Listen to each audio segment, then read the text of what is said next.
And with that, a Duluth festival provided a space for community and connection as individuals celebrated Pride. Crowds gathered at Bayfront Festival Park for the 39th annual Duluth Superior Pride Festival. The grass was lined with vendors while music and drag performances took place on the main stage. Members of the LGBTQ community made their way through Bayfront, enjoying connection with one another and celebrating their identities. People traveled from all over to attend and appreciated that outpouring of support from local businesses. All the different vendors from all the different community organizations, supportive businesses. You know, that's important for people to be able to know where they can go and that they're going to feel safe. One vendor from the event started his business selling pride flags, shirts, and jewelry in Madison after retiring from being a librarian.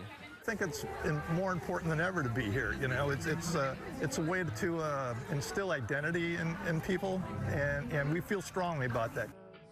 It's this event at Bayfront. There will be other Pride events around the Twin Ports tomorrow, and you can go to our website to learn more.